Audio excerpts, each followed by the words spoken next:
بسم الله الرحمن الرحيم إذا جاء نصر الله والفتح ورأيت الناس يدخلون في دين الله أفواجا فسبح بحمد ربك واستغفره إنه كان توابا. அஸ்ஸலாமு அலைக்கும் வரஹ்மத்துல்லாஹி வபரகாத்துஹு. கண்ணியத்திற்குரிய எல்லாம் வல்ல அல்லாஹுவின் நல்லடியார்களே, உள்ளங்களை வெல்வோம் என்கிற தலைப்பிலே சில செய்திகளை இந்த தர்பியாவின் வாயிலாக நாம் அறிந்து கொள்ள இருக்கின்றோம். இந்த தலைப்பிற்கான காரணம், வணக்கத்திற்கு தகுதியானவன் அல்லாஹ் ஒருவனை தவிர வேறு யாரும் இல்லை என்கிற ஏகத்துவ கொள்கையையும் பின்பற்றுவதற்கு தகுதியானவர்கள் நபிகள் நாயகம் ஸல்லல்லாஹு அலைஹி வஸல்லம் அவர்களுக்கு பிறகு வேறு யாரும் இல்லை என்கிற தூதுத்துவ கொள்கையையும் நாம் ஏற்றிருக்கிறோம். இந்த கொள்கையை ஏற்றுக்கொள்ளாத மக்கள், இந்த கொள்கையை அறியாமையினால் ஏற்க மறுக்கின்ற மக்கள், நம்மை எதிர்க்கக்கூடிய மக்கள், இந்த ஏகத்துவத்தை உணராத மக்கள், இஸ்லாமிய மார்க்கத்தை பற்றி அறியாத பிற மத சார்ந்த மக்கள், இது போன்ற மக்களிடத்திலே இந்த மார்க்கத்தை நாம் எடுத்து சொல்லக்கூடிய நேரத்தில் இன்முகத்தோடு அவர்களை வென்றெடுக்கக்கூடிய வகையிலே நம்முடைய பிரச்சார பணிகளும் நடைமுறைகளும் இருக்க வேண்டும். அந்த பாணி அவர்களிடத்திலே முகம் சுளிக்க வைக்கக்கூடிய வகையில் இருந்துவிடக்கூடாது, அவர்களை ஈர்க்கும் வகையிலே இருக்க வேண்டும் என்பதை மார்க்க ரீதியிலான பல்வேறு விளக்கங்களோடு வரலாற்று பின்னணி தகவல்களோடு அறிந்து கொள்வதற்குத்தான் இந்த தலைப்பு கொடுத்திருக்கிறார்கள். பொதுவாக இந்த உள்ளங்களை வெல்வோம் என்கிற கான்செப்டுக்கு முன்னாடி நாம் ஏற்றுக்கொண்ட இந்த கொள்கையை பிற மக்களுக்கு எடுத்து சொல்ல வேண்டிய அவசியத்தை, அதனுடைய முக்கியத்துவத்தை நாம் மனதிலே பதிவு செய்து கொள்ள வேண்டும். அல்லாஹ் ரப்புல் ஆலமீன் தன் திருமறை குர்ஆனிலே உத்தரவாக கட்டளையாக சொல்கிறான், வல்தக்கும் மின்கும் உம்மா, உங்களில் ஒரு சமுதாயமாக இருந்தாக வேண்டும், நீங்கள் ஒரு சமுதாயமாக கட்டமைப்பாக இருந்தாக வேண்டும் என்று சொல்கிறான். எதற்காக? எதுஊன இலல் கைர், நன்மையின் பால் மக்களை அழைக்க வேண்டும் என்பதற்காக, தாவா பணி, அழைப்பு பணி செய்வதற்காக. வயமுரூன பில் மஅரூஃப், நன்மையை ஏவுவதற்காக. வயன்ஹவுன அனில் முன்கர், தீமையை தடுப்பதற்காக. அப்ப நன்மையின் பால் மக்களை அழைக்கக்கூடியவர்கள், நன்மையை ஏவுபவர்கள், தீமையை தடுப்பவர்களாக நீங்கள் ஒரு சமுதாயமாக இருங்க என்று அல்லாஹ் கட்டளையிடுகிறான். நாம் இந்த பணியை செய்தாக வேண்டும் என்று கட்டளையிடுகிறான். அந்த பணியை ஒரு கூட்டமைப்பாக செய்தாக வேண்டும் என்று கட்டளையிடுகிறான். இதை முன்னெடுத்து செல்லக்கூடியவர்கள் 3 வகையான பணிகளை நம்முடைய இந்த பிரச்சார களத்திலே பயன்படுத்த வேண்டும். ஒன்று, அழைப்பு பணி. முஸ்லிமான மக்களிடத்திலும் முஸ்லிம் அல்லாத மக்களிடத்திலும் இந்த ஏகத்துவத்தின் பால், தூதுத்துவத்தின் பால் அழைக்கக்கூடிய, நன்மையின் பால் அழைப்பு விடக்கூடிய பணி. இரண்டாவது, இதை ஈமான் கொண்டிருக்கிற மக்களிடத்திலே நன்மையை ஏவக்கூடிய பணி. மூன்றாவது, இந்த மார்க்கத்தை ஏற்று மார்க்கத்தை சரிவர உணராமல் பாவத்திலே இருக்கிற மக்களை அந்த தீமையிலிருந்து தடுக்கின்ற பணி. இந்த பணியை ஒரு கூட்டமைப்பாக செய்யுங்கன்னு சொல்லி அல்லாஹ் உத்தரவிடுகிறான். இது எந்த அளவிற்கு மார்க்கத்திலே வலியுறுத்தப்பட்டிருக்கிறது என்றால், நாம் நன்மையை ஏவி தீமையை தடுக்கக்கூடியவர்களாக நம்முடைய பிரச்சார பணிகள் பிரதிபலித்தால்தான் நாம் இறை நம்பிக்கையாளர்கள் என்பது உறுதியாகும். அல்லாஹ்வுடைய தூதர் அவர்கள் சொல்றாங்க, உங்களில் ஒருவர் தீமையை கண்டால் கையால் தடுங்கள். யார் கையால் தடுக்கிறாரோ அவர் மூமின், இறை நம்பிக்கை கொண்டவர். யார் நாவால் தடுக்கிறாரோ அவரும் மூமின், இறை நம்பிக்கை கொண்டவர், அவர்கிட்ட இறை நம்பிக்கை இருக்கு. யார் மனதால் வெறுத்து ஒதுங்குகிறாரோ அவரும் மூமின் தான். எந்த அளவிற்கு சொன்னார்கள்? தாலிக்க அல்அஃபுல் ஈமான், ஈமானுடைய பலவீனமான நிலை. அவர்கிட்டையாவது ஈமானுடைய பலவீனமான நிலையாவது இருக்கிறது. தீமை அவரும் செய்யல, செய்யறத கண்டிக்கிற அளவுக்கு அவர் இயலல, ஒதுங்கி போயிட்டாரு. நான் இந்த தீமைக்கு உடந்த இல்லை, அதை ஊக்குவிக்கல, அதை ஆதரிக்கல, அதற்கு நான் சமிக்கிணை காட்டல என்று ஒதுங்கி போய்விடுகிறார். அவரிடத்தில் கூட ஈமான் இருக்கிறது. ஒலைஸ வரா அதாலிக்க மினல் ஈமானி ஹப்பத்து ஹர்தல். அதற்கு பிறகு ஏதாவது சாக்கு போக்கு சொல்லி யார் அந்த தீமையோடு கலந்து விட்டார்களோ, அங்கீகரித்து விட்டார்களோ, கண்டிக்காமல் கண்டுகொள்ளாமல் அங்கேயே இருந்து விட்டார்களோ, அவர்களின் உள்ளத்தில் ஈமான் கடுகளவு கூட கிடையாது என்று நபிகள் நாயகம் ஸல்லல்லாஹு அலைஹி வஸல்லம் சொல்றாங்க. இது நம்முடைய இறை நம்பிக்கையை உரசி பார்க்கக்கூடியதாக இருக்கிறது இந்த அழைப்பு பணி. நன்மையை ஏவி தீமையை தடுக்கின்ற இந்த பிரச்சார பணி. அப்ப இறை நம்பிக்கையாளர்கள் மீது கட்டாயமாக இருக்கின்ற இந்த பணியை ஒவ்வொருவரும் செய்ய வேண்டும். செய்கிற நேரத்தில் நம்மிடத்தில் வந்துவிடக்கூடாத ஒன்று என்னன்னா, தயக்கமும் தவறான எண்ண ஓட்டமும் வரக்கூடாது.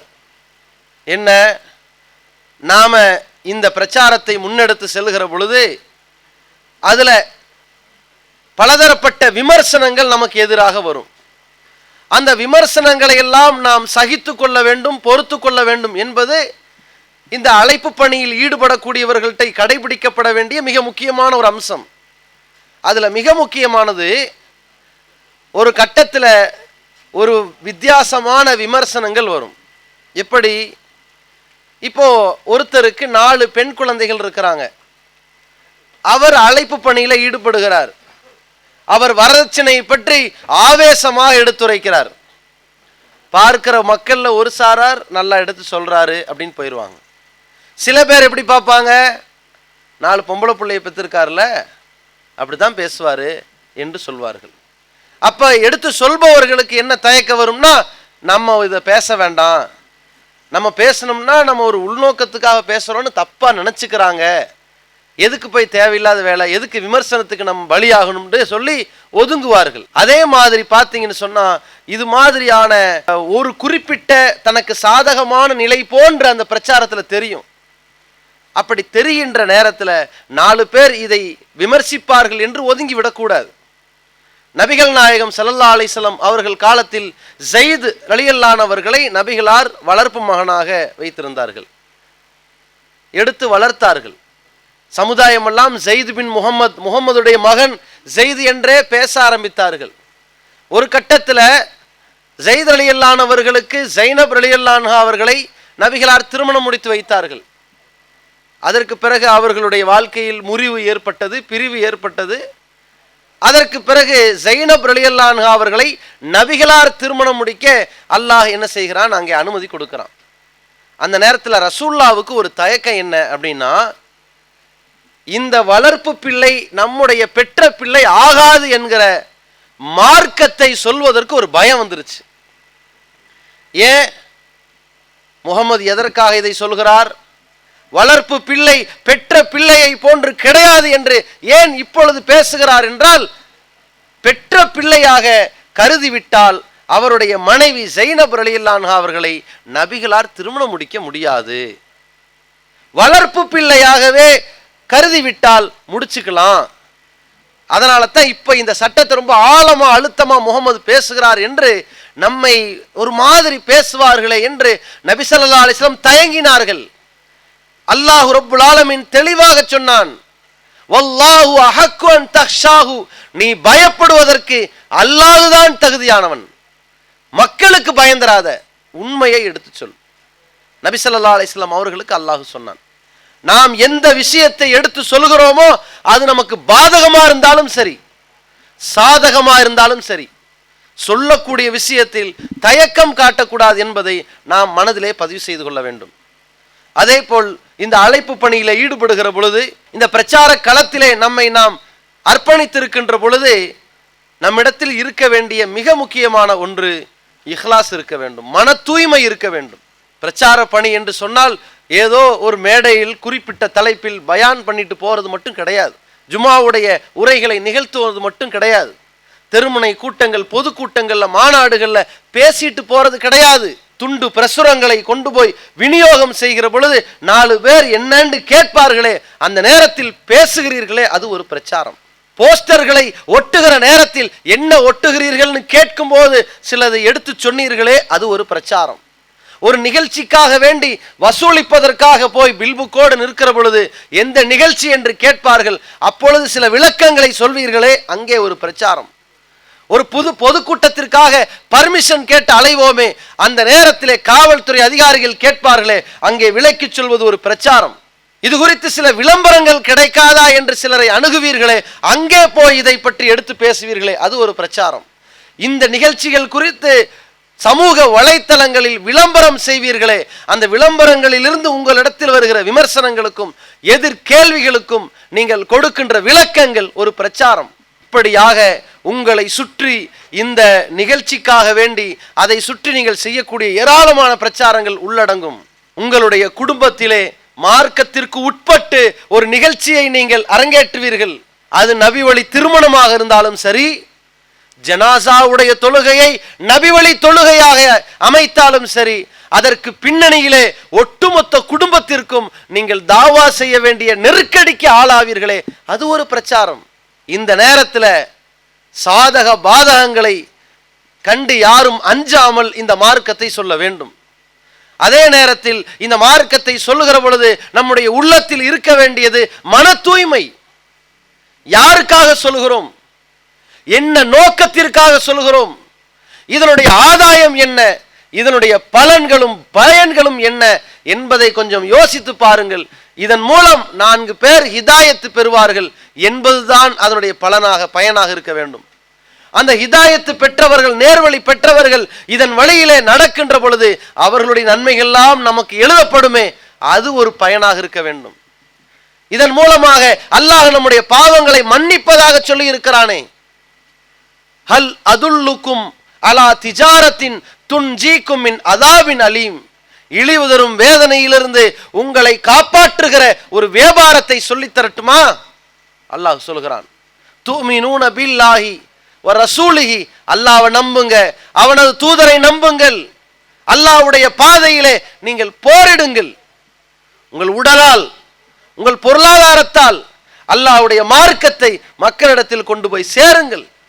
அல்லாஹ் உங்கள் பாவங்களை மன்னிப்பான், உங்களுக்கு சொர்க்கத்தை கொடுப்பான் என்று அல்லாஹ் சொல்கிறானே, அந்த சுவனத்தை பெறுவதுதான் இலக்காக இருக்க வேண்டுமே தவிர, நாம் ஒரு குறிப்பிட்ட தலைப்புகளில் பல்வேறு தகவல்களை திரட்டிய ஒரு ஆற்றலை அல்லாஹ் கொடுத்திருக்கிறான். திரட்டிவிட்டோம், திரட்டுகின்ற ஒரு ஆற்றல் இருக்கிறது. அதை திரட்டி தொகுத்து பேசுகின்ற அந்த பேச்சுக்களை நம்மிடத்தில் இருக்கிறது. அதை ஆணித்தரமாக நிறுவக்கூடிய விவாதக்கலை நம்மிடத்தில் இருக்கின்றது. அதை தர்க்க ரீதியாக புரிய வைக்கின்ற சமயோஜிதம் நம்மிடத்தில் இருக்கின்றது. அதை எந்த கோணத்திலும் விளக்குவதற்கு தயார் நிலையிலே நாம் இருக்கின்றோம். நம்முடைய முகநூல்களில், வாட்ஸ்அப்களில், இன்ன பிற நிகழ்ச்சிகளின் வாயிலாக மக்களிடத்தில் நம்மை பற்றி அதிகமாக பேசப்பட்டு வருகிறதே, அதை இலக்காக கொள்வோமையானால் நாளை மறுமையில் நரகம்தான் அதனுடைய இறுதி கட்டமாக போய் முடியும். இலக்கு சொர்க்கமாக மட்டும்தான் இருக்க வேண்டும். நபிகள் நாயகம் ஸல்லல்லாஹு அலைஹி வஸல்லம் அவர்கள் சொல்கிறார்கள், இன்னல்லாஹ தபாரக வ தஆலா இதா கான யௌமல் கியாமா, நாளை மறுமை நாளில் அல்லாஹ் யன்ஸிலு இலல் இபாத், அடியார்களிடத்திலே இறங்கி வருவான். லியக்லிய பைனஹும், அவர்களிடத்திலே தீர்ப்பளிப்பதற்காக வருவான். வ குல்லு உம்மத்தின் ஜாசியா, சமுதாயம் அத்தனை பேரும் மண்டியிட்டவர்களாக இருப்பார்கள். ஃபஅவ்வலு மன் யுதா பிஹி, முதலில் அழைக்கப்படுபவர் யார்? ரஜுலுன் ஜமல் குர்ஆன், ஒட்டுமொத்த குர்ஆனை தொகுத்தார்களே, ஒன்று திரட்டினார்களே, அந்த மனிதர். குர்ஆனை படித்தவர், குர்ஆனை புரிந்தவர், குர்ஆனை மனனம் செய்தவர், அதை மிற மக்களுக்கு எடுத்துரைத்தவர்கள், இந்த மார்க்க அறிஞர்கள் விசாரணைக்கு உட்படுத்தப்படுவார்கள். அதே மாதிரி ஒரு ரஜுலுன் காத்தல ஃபீ சபீலில்லாஹி, அல்லாஹ்வுடைய பாதையிலே போரிட்டவர். அதே போல ஒரு ரஜுலுன் கசீருல் மால், செல்வந்தர். இந்த 3 பேருக்கும் தான் விசாரணை. இதான் முதல் கட்டம்.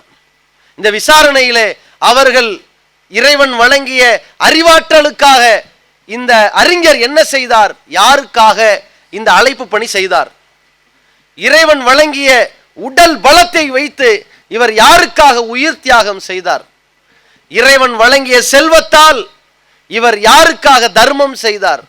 இதிலே மனிதர்களுடைய திருப்திக்காக, பேருக்கும் புகழுக்கும் அந்தஸ்துக்கும் அதிகாரத்திற்கும் செல்வாக்கிற்கும் செய்திருப்பார்களே, ஆனால் நரகத்திலே தூக்கி எறியப்படுவார்கள். இதை நாம் கவனத்தில் வைத்துக் கொள்ள வேண்டும். நம்முடைய நோக்கங்கள் அனைத்தும் உலகத்திற்காக அல்ல, மறுமைக்காக, மறுமையின் வெற்றிக்காக, நம்முடைய நன்மைகளின் குவியலுக்காக என்பதை மட்டும் கவனத்தில் வைக்கணும். இப்போ உள்ளத்தை வெல்ல வேண்டும் அப்படின்னு சொன்னா, இந்த அழைப்பு பணியை நாம் ஒருவருக்கு எடுத்து சொல்லுகிற பொழுது அவர் அதை ஏற்றுக்கொள்ள வேண்டும். அதுதான் உள்ளத்தை வெல்வது. இதுல முதல் அடிப்படையை புரிந்து கொள்ள வேண்டும். நேர்வழி காட்டக்கூடியது நாம் கிடையாது, அல்லாஹ். நேர்வழியை எடுத்து சொல்வதுதான் நம்முடைய வேலை.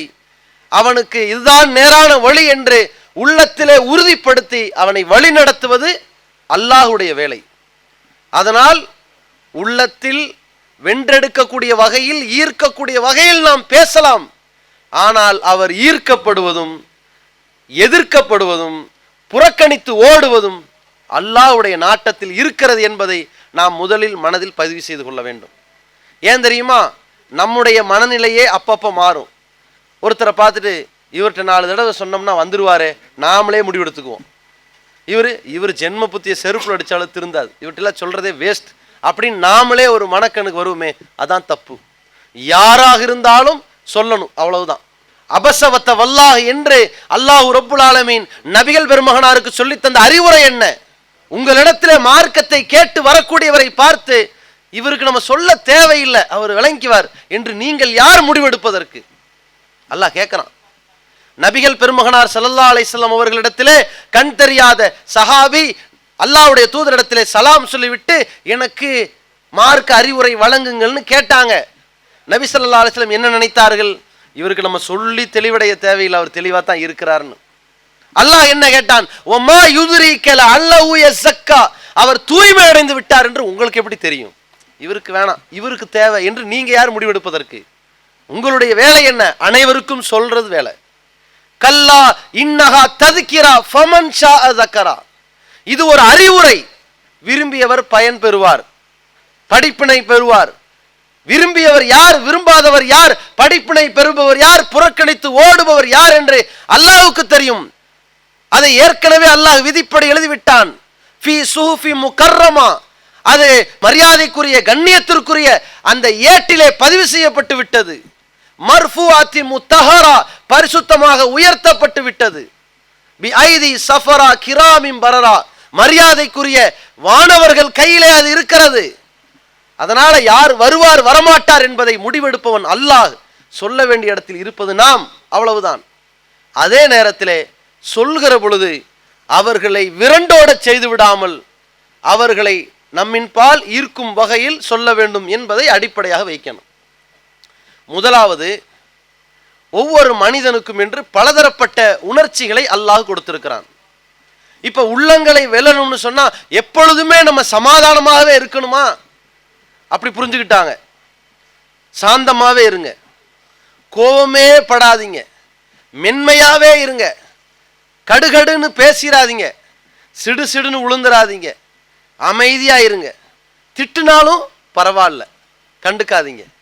விமர்சனம் பண்ணாலும் கண்டுக்காதீங்க, ஏளனம் பேசினாலும் கண்டுக்காதீங்க, விவாதம் பிடித்து விதண்டாவாதம் பேசினாலும் கண்டுக்காதீங்க.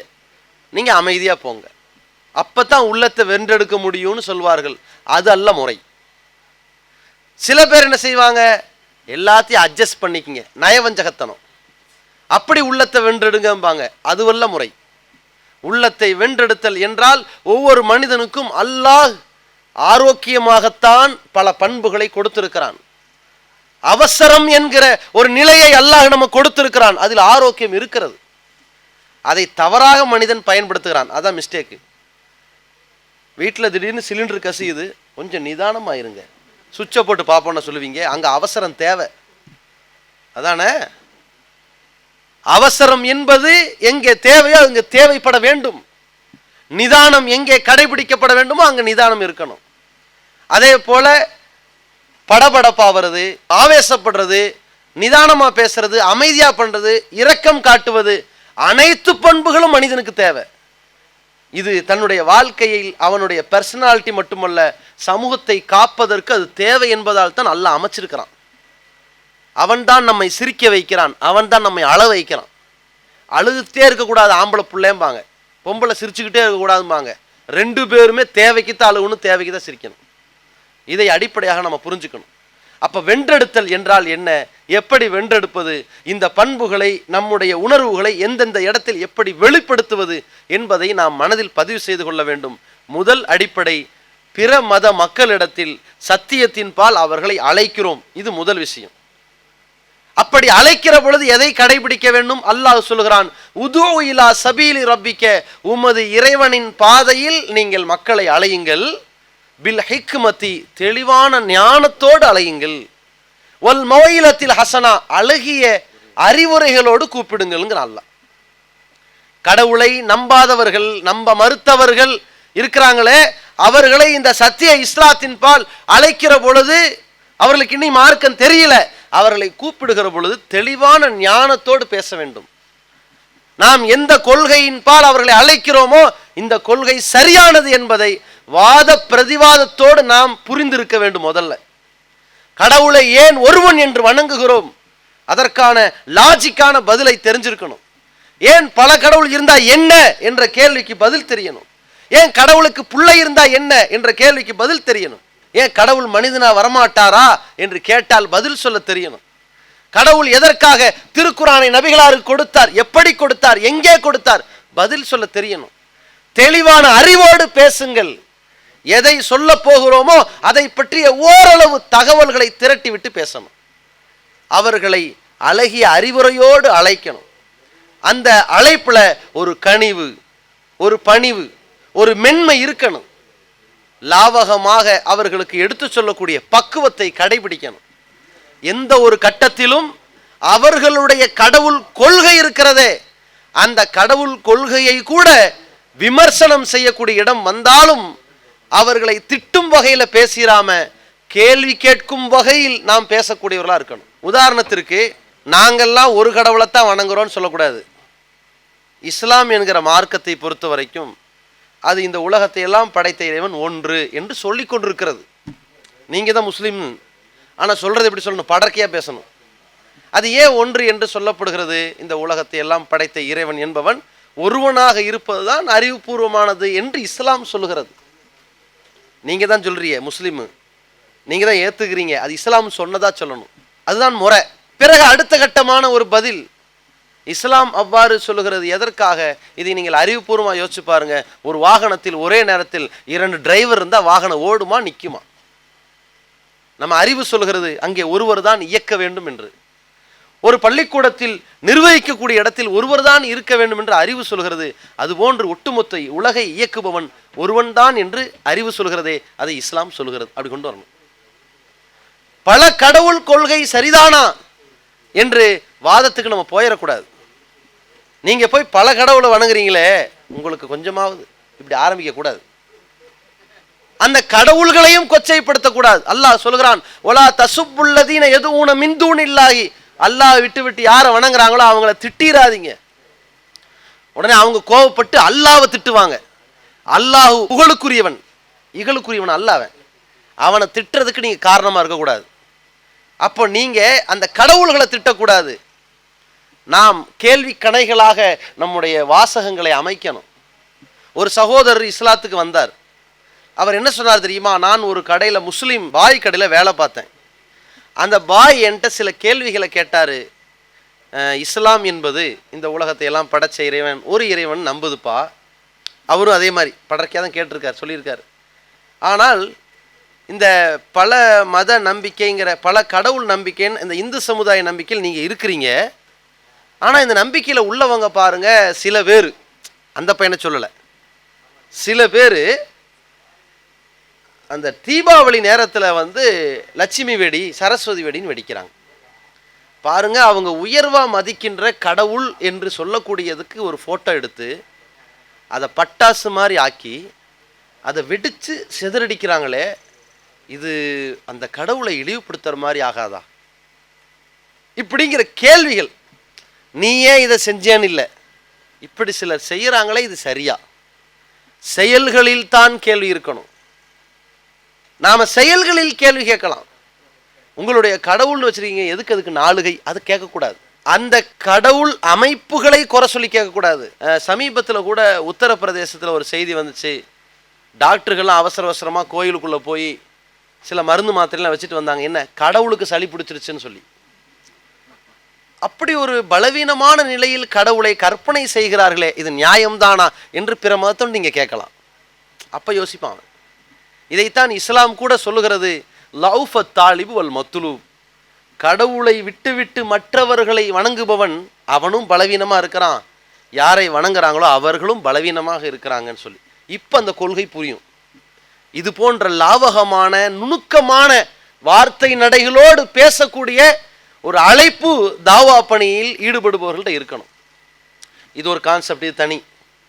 இப்போ அடுத்து என்ன, நன்மை ஏவுறோம். இந்த நன்மையை ஏவுதல் இருக்குது பார்த்தீங்களா? அந்த நன்மையை ஏவுகிற பொழுது அல்லாஹ்வுடைய தூதர் எப்படி சொன்னார்கள்? இது முஸ்லீம் அல்லாதவர்கள் பொதுவாக சொல்ற விஷயம். நன்மையை ஏவுகிற நேரத்தில் எப்படி இருக்கணும்? பஷிரு வலாத்து நஃபிரு. ரசூல்லா சொல்றாங்க, எஸ்ஸிரு வலாத்து அஸ்ஸிரு. மக்களுக்கு இலகுவா சொல்லுங்க, கஷ்டமாக்கிறாதீங்க. பஷிரு, நற்செய்தி சொல்லுங்கள். வலாத்து நஃபிரு, விரட்டி விட்டுறாதீங்கன்னாங்க. அவர்களிடத்திலே நற்செய்தி சொல்வது மாதிரி நல்ல அமல்களை பற்றி ஆர்வம் ஊட்டணும். அந்த நல்ல அமல்கள் அவனால் செய்ய முடியாதுங்கிற மாதிரி வெறுத்து ஓடி போற மாதிரி அமையக்கூடாது. அந்த சொல்லக்கூடிய விதத்துல கூட மிக அழகா இருக்கணும். இப்போ ஒருவர் இடது கையில சாப்பிட்றாரு. இடது கையில சாப்பிடுவது தவறு என்பது தீமையை தடுக்கிற விஷயமும் இருக்கு. வலது கையில சாப்பிடுங்க என்ற நன்மையை சொல்ல விஷயம் இருக்குது. இப்ப என்ன பண்றது? மூதை இடது கையில திங்கிறான் பார், எடுத்து வலது கையில தின்றா அப்படின்னா அவன் பயப்படுவான். இவர் முன்னாடி நம்ம சாப்பிட வேணாம், அமைதியா இருப்போம், அவர் ஆரம்பிக்கட்டும் அப்படின்னு பயப்படுவான். ஏன்? கை வச்சதுக்கே பிரச்சனை, இப்ப எடுத்து வாய் வைப்போம், எத்தனை முடக்குக்கு எத்தனை குற்றச்சாட்டு வைக்க போறான்னு தெரியலன்னு பயப்படுவான். அந்த மாதிரியான நிலையில் நம்முடைய அந்த பிரச்சார பாணி இருக்கக்கூடாது, வெறுப்படைஞ்சிரும். ரசூலுல்லாஹி ஸல்லல்லாஹு அலைஹி வஸல்லம் அவர்களிடத்துல அப்துல்லா பின் உமர் ரலியல்லாஹு வராங்க. அல்லாஹ்வின் தூதரே, நான் ஒரு கனவு கண்டேன். என்னை ஒரு வானவர் இழுத்துட்டு போறாரு, போய் இதோ பார் அப்படின்னு காட்டினாரு. ஒரு கிணறு மாதிரி இருந்துச்சு, கீழே அப்படியே நெருப்பு எரிஞ்சுக்கிட்டு இருந்துச்சு. பார்த்து நான் பயந்துட்டேன். அப்போ சொன்னாங்க, கவலைப்படாத அப்படின்னு சொன்னாங்க. நான் உழுவுல, கவலைப்படாதுன்னு சொல்லிட்டாங்க. அப்படின்னு சொல்லும் பொழுது ரசூலுல்லாஹி ஸல்லல்லாஹு அலைஹி வஸல்லம் அந்த அப்துல்லா பின் உமர் ரலியல்லாஹு இரவு தொழுகையை வலியுறுத்துவதற்காக ஆர்வம் ஊட்டுகிறார்கள். அப்துல்லா பின் உமர் பற்றி சொல்கிறாங்க, இந்த அப்துல்லா ரொம்ப நல்ல மனுஷன், சின்ன பிள்ளை தான். ரசூலுல்லாஹி ஸல்லல்லாஹு அலைஹி வஸல்லம் காலத்தில் கிட்டத்தட்ட ஒரு இளம் வயது, ஒரு இளைஞனாகத்தான் இருக்காங்க. இவர் ரொம்ப நல்ல மனுஷன். அவர் இரவு தொழுகையை தொழுதாருன்னு வைங்க, அவருக்கு ரொம்ப சிறப்பாக இருக்குமே அப்படின்னு ரசூலுல்லாஹ் சொல்லி கடந்து போயிட்டாங்க. இது எப்போ நடந்துச்சு? தன்னுடைய ஆரம்ப காலத்தில் இருந்திருக்கலாம். ஆனால் ரசூலுல்லாஹி ஸல்லல்லாஹு அலைஹி வஸல்லம் ஃபஜ்ர் தொழுகையை வலியுறுத்தலை. ஃபஜ்ர் தொழுகை கடமை, இரவில் எழுந்து தொழக்கூடிய அந்த தஹஜ்ஜுத் தொழுகை இருக்கிறதே, அந்த ஸலாத்துல் லைல் இரவு தொழுகை, அதை சொன்னாங்க. அப்துல்லா பின் உமர் அவர்கள் சொன்னார்கள், அதற்கு பிறகு என் வாழ்நாளில் நான் இரவு தொழுகை விட்டதே கிடையாது. அப்படி அந்த கேட்ட முறை, நபிகளார் சொன்ன விதம் இருக்கு பாருங்க.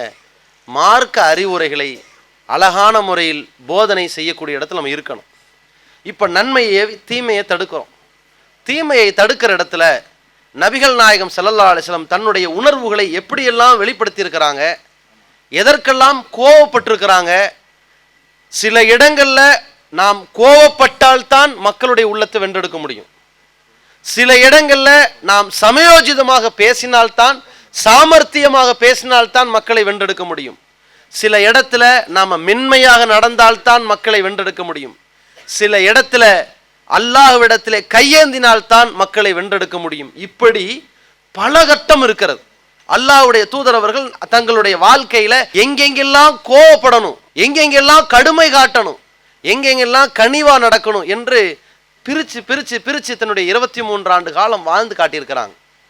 அதுல மிக குறிப்பாக கொள்கை விஷயத்திலே, அகீதாவுடைய விஷயத்திலே, அல்லாஹுவை நம்புவது, அல்லாஹுக்கு இணை வைக்கிறது, தூதர்களை நம்புவது, தூதர்களை புறக்கணிப்பது, வேதங்களை நம்புவது, வேதங்களை புறக்கணிப்பது, இப்படி அகீதா தொடர்பான நம்பிக்கை தொடர்பான விஷயத்தில் மக்களிடத்திலே வழிகேட்டை நாம் பார்க்கிற பொழுது அங்கே பணிவல்ல, மென்மையல்ல, மிக கடுமையான கோபத்தை நாம் வெளிப்படுத்த வேண்டும்.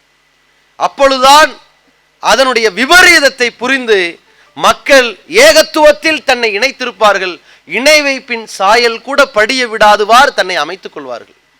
அது எந்த கட்டமா இருந்தாலும் சரி. அகீதா விஷயம்னு வந்தா இந்த ஏகத்துவவாதி அதுல காம்ப்ரமைஸ் பண்ண மாட்டான், கொள்கைன்னு வந்துட்டா கடுமையா நடந்துக்குவான் என்று சொல்வது, என்று செய்வதுதான் இது ஏகத்துவத்தின்பால் மக்களை வெல்வதற்கான அடித்தளம். இப்ராஹிம் நபியை பற்றி அல்லாஹ் சொல்கிறான், கது கானத்துலக்கும் உஸ்வத்துன் ஹசனத்துன் ஃபி இப்ராஹிம் வல்லதீன மாஹு.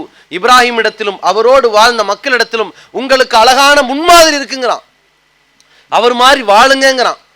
என்ன சொன்னாரு?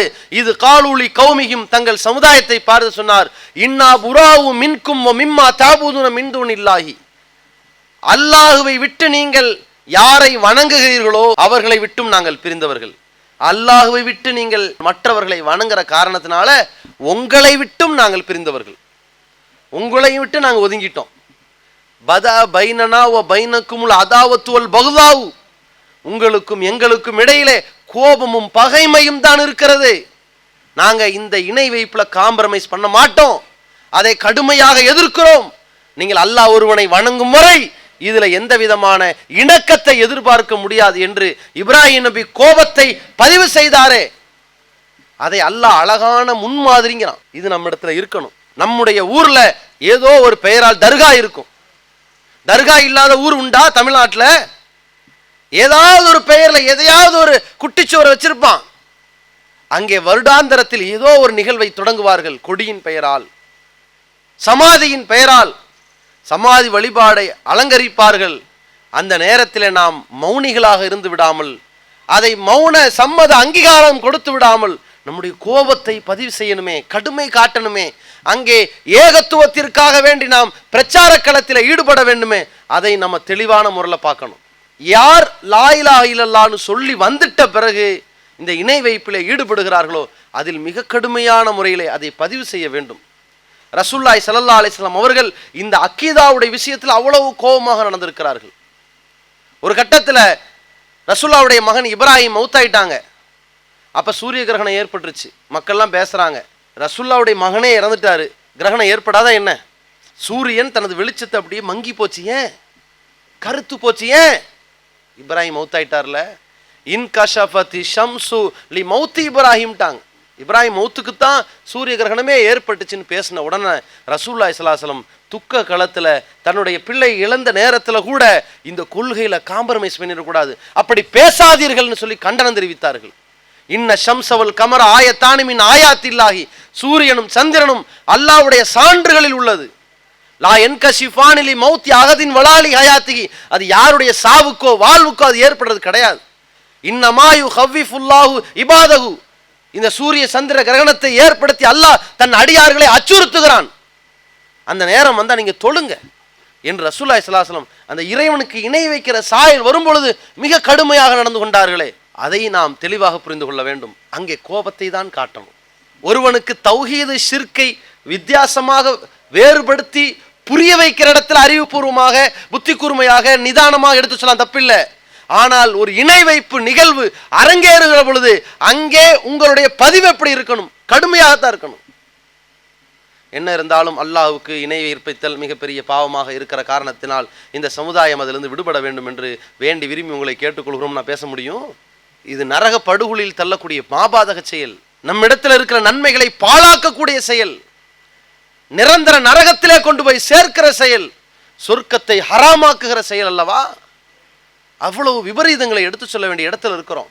அதே மாதிரி நபிகள் நாயகம் ஸல்லல்லாஹு அலைஹி வஸல்லம் அவர்கள் காலத்துல புதுசா இஸ்லாத்தை ஏற்றுக்கொண்ட சில சஹாபாக்கள், அபு வாக்கித் லைசி என்கிற சஹாபி வருகிறார். அல்லாஹ்வின் தூதர், நாங்கள்லாம் புதுசா இஸ்லாத்தை ஏற்ற காலத்துல ரசூல்லாட்ட போனோம்.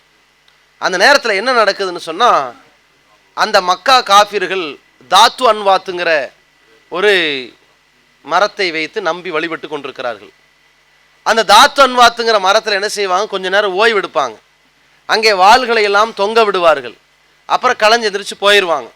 அங்கே அப்படி ஓய்வெடுத்து வாள் வில்லை எல்லாம் தொங்க விட்டா ஒரு பவர் கிடைக்குங்கிற நம்பிக்கை அவங்கள்ட்ட இருக்கு. இந்த சஹாபாக்கள் புதுசாக தானே இஸ்லாத்துக்கு வந்தாங்க. அவர்களுக்கு இந்த அடித்தளமான இந்த தௌஹீதினுடைய ஆழம் அவ்வளவு புரியாத காரணத்தினால அவங்க கேட்குறாங்க, இஜ்அல்லனா தாத் அன்வாத் கமாலஹும் தாத்து அன்வாத். அல்லாஹ்வின் தூதரே, அவங்களுக்கு ஒரு தாத் அன்வாத் மரம் இருக்கிற மாதிரி எங்களுக்கு ஒரு மரம் இருந்தால் நல்லா இருக்குமேன்னு கேட்டாங்க. அப்போ ரசூலுல்லாஹி ஸல்லல்லாஹு அலைஹி வஸல்லம், இது அகீதா சம்பந்தப்பட்டது, இது கொள்கையை பாழாக்கக்கூடியது, அல்லாஹுடைய ஆற்றல் எந்த பொருளுக்கும் கிடையாது என்பதுதானே ஏகத்துவம். அதற்கு மாற்றமாக இவர்கள் கோரிக்கை வைத்ததை பார்த்து நபிகள் ஆவேசப்படுகிறார்கள். நீங்கள் நபி மூசாவிடத்தில் இஸ்ரவேலர்கள் கேட்டார்களே, அவர்களுக்கு பல கடவுள்கள் இருப்பது போல எங்களுக்கும் பல கடவுள் இருந்தால் என்னன்னு கேட்டது மாதிரி அல்லவா கேட்கிறீர்கள் என்று கடுமையாக பேசினார்களே, கடிந்து கொண்டார்களே. அந்த கடுமையை ஏகத்துவம் இணை வைப்பு விஷயத்தில் நாம காட்டிக்கொண்டே இருப்பதுதான் நாம தௌஹீதில் இருப்பதற்கு, நிலைத்திருப்பதற்கு அடித்தளமா இருக்கும். அதே மாதிரி இந்த ஏகத்துவத்தை போன்று பிதாத், நபி ஸல்லல்லாஹு அலைஹி வஸல்லம் அவர்கள் எதை சொன்னார்களோ அது மார்க்கம், நபிகளார் எதை காட்டித்தரவில்லையோ, அல்லாஹ் எதை மார்க்கம் என்று சொல்லித்தரவில்லையோ அதை மார்க்கம் என்ற பெயரால் புதிதாக உருவாக்கப்படுகிற அனைத்தும் பிதாத்து. நன்மைகளின் பெயரால், நல்லறங்களின் போர்வையால் மார்க்கத்திலே நுழைகின்ற அந்த பிதஅத்துகள் அனைத்தும் வழிகேடு என்று இஸ்லாத்தின் நிலைப்பாடு. இப்படி இருக்கும்போது மார்க்கத்தின் போர்வையால் அப்படியே உள்ள கொண்டு வருவாங்க பாருங்க. அந்த பிதஅத்துகள் அரங்கேற்றப்படுகிற நேரத்தில் அதை எதிர்க்கக்கூடிய இடத்துல அதில் நாம் கடுமை காட்டித்தான் ஆக வேண்டும். இதை பேசுவார்கள். நம் சமுதாயத்தில் எப்படி சொல்லுவாங்க, 8 ரக்காத்து இரவு தொழுகை தொழ வேண்டும் சுன்னத் அப்படின்னு ஆணித்தரமா பேசுங்க. 20 ரக்காத்து இரவு தொழுகை தொழ வேண்டும் என்று நடைமுறைப்படுத்துகிறீங்களே, குர்ஆனிஸ்ல இல்லாத ஒன்றை செய்யறீங்களே, அது பிதஅத் என்று நீங்க சொல்லிடாதீங்க. உங்களுக்கு என்ன சுன்னத்து அயாத்தாக்கணும் தானே, 8 தொழுங்க 8 தொழுங்கன்னு மட்டும் சொல்லிட்டு போங்க, 20 தொழாதீங்கன்னு மட்டும் சொல்லிடாதீங்க என்று சொல்லிக் கொடுப்பார்கள். ஏன்? நம்மிடத்துல இணக்கம் வேணும் என்பார்கள். இந்த இடம் என்ன, மார்க்கத்தை அல்லாஹ்வுக்கு போதிக்கக்கூடியவர்களாக மக்கள் இருக்கக்கூடாது. அல்லாஹுதான் மக்களுக்கு மார்க்கத்தை வழிமுறைப்படுத்தி கொடுத்தவன். அப்படி இருக்கும் பொழுது இரவு தொழுகையை நபிகளார் காட்டி தந்த வழி இருக்கிறது. 8 தொழுது இருக்கிறார்கள், 10 தொழுது இருக்கிறார்கள், 12 தொழுது இருக்கிறார்கள். 20 ரக்காத்தும் 3 ரக்காத்து வித்திரையும் தொழுது விட்டு இதல்லாமல் 20 ரக்காத் தொழுதுட்டு தஹஜ்ஜுதுன்னு ஒரு தனி தொழுகை இருக்கிறது என்று சொல்லி பிதஅத்தை உருவாக்கி வைத்திருக்கிறார்களே. இதுதானே தஹஜ்ஜுத், இதுதானே இரவு தொழுகை, இதுதானே இரவில் நிற்கின்ற கியாமுல் லைல். இதற்கு கியாமுல் லைல் என்றும் ஸலாத்துல் லைல் என்றும் ஸலாத்து தஹஜ்ஜுத் என்றும் ஒன்றுதானே. அப்படி இருக்கும் பொழுது இதை பல வேறாக மாற்றி மார்க்கத்தில் இல்லாத இணைக்கிறார்களே, இந்த பிதஅத்தை நாம் மௌனியாக கடந்து செல்லலாமா? இது அல்லாஹ்வின் தூதர் காட்டி தராதவைகள் என்று சொல்லி பட்டியலிட வேண்டிய இடத்தில் இருக்கிறோம். நபிகள் நாயகம் பிதஅத் விஷயத்தில் அவ்வளவு கடுமை காட்டினார்கள். ஜும்மாவுடைய மேடையிலே அல்லாஹ்வுடைய தூதர் எப்படி இருந்தார்கள்?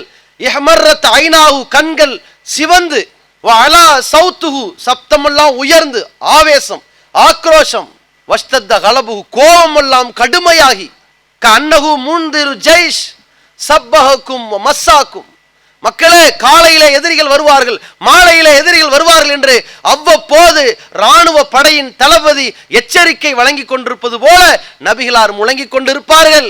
அல்லாஹ்வுடைய தூதர் அங்கே சொல்வார்கள், குல்லு பிதஅத்தின் தலாலா, பிதஅத்துகள் அனைத்தும் வழிகேடுகள் என்பார்கள். நமக்கு இதுக்கு சொல்லி தருவாங்க. 20 ரக்காத் தராவீஹ் என்ற பெயரால் தொழுவதற்கு மார்க்கத்தில் அனுமதி இல்லைன்னு சொல்லுங்க. அதிகபட்சமாக பேசினா மார்க்கத்தில் அங்கீகரிக்கப்படலைன்னு சொல்லுங்க. அல்லது மார்க்கத்தில் நாம் தேடியவரை ஆதாரம் கிடைக்கவில்லைன்னு அழகா பேசுங்க. அதை வழிகேடுன்னு பேசாதீங்கம்பாங்க இவங்க. இந்த மாதிரி பூசி முழுவதற்காக வேண்டி வருவார்கள். இதுதான் ஈர்ப்பதற்கு வழிவகை என்பார்கள். இது அல்ல. ஏகத்துவமும் இந்த தூதுத்துவமும் முழுமையாக பாதுகாக்கப்படுவதற்கு கடுமையாகத்தான் இருக்க வேண்டும். அப்பொழுதுதான் இந்த கொள்கைவாதிகள் நாம் சரியான கொள்கையில் இருக்கிறோம் என்று ஈர்க்கப்படுவார்கள். ஈர்க்கப்படணும் என்றால் பொய் பேசினா ஈர்க்கப்பட்டலாம். எல்லார்ட்டையும் பொய் பேசிருங்க, அனைவரையும் வெல்லலாம், அது நோக்கம் அல்ல. இலக்கு என்ன? இந்த கொள்கை அவர்கள் ஏற்க வேண்டும். இதுதான் சரியான கொள்கை என்று மக்கள் நிலைத்திருக்க வேண்டும். அதற்கு ஏற்றாற் போல் நம்ம நடக்கணும்.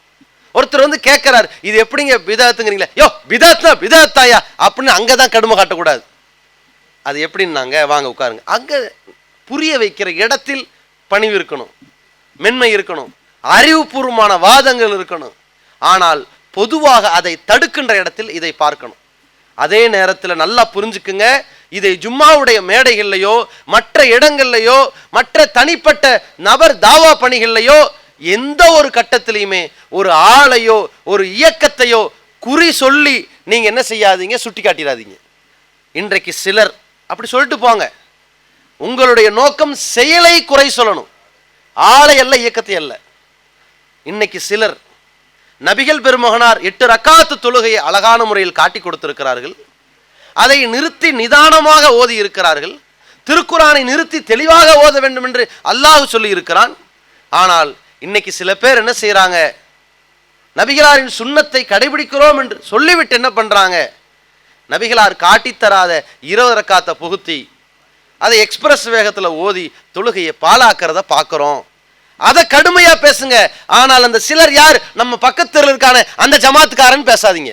யாரு, நம்ம முத்தவலி அப்துல் கார் தான் சொன்னா கேட்கவே மாட்டேங்கிறாருன்னு பேரை சொல்லிடாதீங்க. இப்படிப்பட்ட நிலையே வேண்டாம். ஏன் தெரியுமா, தனிநபர் தாவா களத்தை சந்திக்கிற பொழுது அந்த மக்கள் கேட்குறாங்க, பாய் நீங்க சொல்றது கரெக்ட், நீங்க கரெக்டாக தான் சொல்றீங்க, குர்ஆன் சுன்னா இதான் மார்க்கம், அதெல்லாம் சரிதான் பாய். யாருங்க இப்ப தர்காக்கு போறா? தர்காக்கு போவதை விட்டு ஒதுங்கியவர்கள், இந்த தௌஹீத் கொள்கையின் பால் ஈர்க்கப்பட்டவர்கள் கேட்குறாங்க, யாருங்க இப்ப தர்காக்கு போறா? ஆனா நீங்க என்ன செய்றீங்க, சுன்ன ஜமாத்காரங்களா தர்காக்கு போறாங்க. அப்படி மொத்தமா சொல்லாதீங்க பாய். அதுல இருந்து சிலர் வந்துகிட்டு இருக்கிறாங்க. தர்காக்கு போவது பாவம்னு உடைச்சு பேசுங்க, அவன் நரகவாசி பேசுங்க. ஆனா இந்த ஜமாத்துக்காரன் செய்யறான், இவன் செய்யறான்னு பேசாதீங்க. இங்கதான் நம்ம கவனமா இருக்கணும். செயலை கண்டியுங்கள். வட்டி வாங்குறத பத்தி கடுமையா பேசுறீங்க, ஹராமுடைய விஷயத்துல கடுமையா பேசுறீங்க, பேசுங்க. ஆனால் அதை இன்னார் செய்கிறார் என்று பேசாதீங்க. இந்த நோக்கம் என்ன தெரியுமா, இப்ப நீங்க இன்னைக்கு பேசுறீங்க, இணை வைப்பை எதிர்த்து பேசுறீங்க. இந்த பேச்சை ஒரு 25, 35, 40 வருஷம் கழிச்சு எடுத்து கேட்டால் அங்கே வாழக்கூடிய மக்களுக்கும் இணை வைப்பினுடைய கடுமை போய் சென்றடையுமா, சென்றடையாதா? தாவா இன்னைக்கு பக்கத்து தெருக்காரனோட சண்டை பிடிச்சி பேசியிருக்கிறீங்க, ஒரு 35 வருஷம் கழிச்சு பார்த்தா அவன் தௌஹீத்வாதி ஆயிட்டான். இப்போ அதை பார்த்தா ஏன் பொய் சொல்றான்னு கேட்பாங்க. அந்த ஜமாத்தானே இன்னைக்கு தௌஹீத் மக்களாக இருக்கிறாங்க. இல்லை அப்போ வழிகேட்டில் இருக்கும்போது பேசுனது எப்படி சொல்லிட்டு இருக்க போறீங்களா? அப்போ இந்த பேச்சில் சில மாற்றங்களை கொண்டு வரணும். அதே மாதிரி நபிகள் நாயகம் ஸல்லல்லாஹு அலைஹி வஸல்லம் அவர்கள் வேற எதுல கடுமை காட்டுறாங்க, பொருளாதார மோசடி, மக்களுடைய நிதியில் நடக்கின்ற மோசடிகள் இருக்கிறதே அதில் கடுமை காட்டுவார்கள். அதுல மென்மையெல்லாம் கிடையாது, அதுல கடுமையாகத்தான் பதிவு செய்வார்கள். ஒருவரை வசூலுக்கு அனுப்புறாங்க, அவர் என்ன செய்யறாரு, இதெல்லாம் மக்கள் எனக்காக தந்தது, இதெல்லாம் மக்கள் பொது நிதிக்காக தந்தது என்று பிரிக்கிறார்கள். அப்ப நபி ஸல்லல்லாஹு அலைஹி வஸல்லம் அவர்கள் இந்த மோசடியை தாங்கிக் கொள்ள முடியாம மேடை ஏறுறாங்க, மக்கள்கிட்ட பிரகடனப்படுத்துறாங்க. அப்ப பேரை சொல்லல, சம்பந்தப்பட்ட செயலை சொல்கிறார்கள். ஒருவரை நாம் நிதி திரட்டுவதற்கு அனுப்புகிறோம், அவனோட அண்ணா இது எனக்கு வந்துச்சு, இது உங்களுக்கு வந்துச்சுன்னு பிரிக்கிறாரு. அவர் தன்னுடைய உம்மா வீட்டிலேயோ வாப்பா வீட்டில இருந்து அது கிடைச்சிருக்குமா, அது எப்படி இது சொல்லலாம்னு சொல்லி நபிகளார் கடுமை காட்டினார்களே. எதற்காக? இது பொது நிதி, அதிலே யாரும் அநியாயமாக கை வைத்து விடக்கூடாது என்பதுல நாம கடுமை காட்டணும். ஒரு கட்டத்துல நம்ம ஜமாத்துல யாராவது ஒருவர் என்ன செய்வார், பொது நிதியிலிருந்து மோசடி பண்ணிட்டாருன்னு சொல்லி பேரெல்லாம் சொல்லலை, நீங்கியிருப்பாங்க. அது இதற்காகத்தான் நீக்கப்பட்டார் 4 பேருக்கு தெரியும். அவங்க என்ன செய்வாங்க, இதெல்லாம் ஒரு பெரிய மேட்ரா பாய், மன்னிக்க கூடாதா அப்படிம்பாங்களே. இங்க கடுமை காட்ட வேண்டிய இடம் அது. ஏன் நீக்கிறோம்னா நம்ம சென்ட்ரல் ஜெயிலே அடைச்சோம், புழல்லையா போடா 3 வருஷம் அடைச்சு கிடந்தோம், ஒண்ணுமே வரல. நிர்வாக பொறுப்புல இருந்து போயிருக்கார், அவ்வளவுதான்.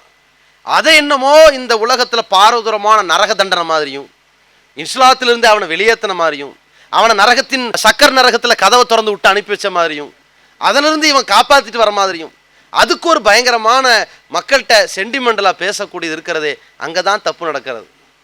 இந்த இடத்தில் கடுமை காட்டித்தான் ஆகணும்.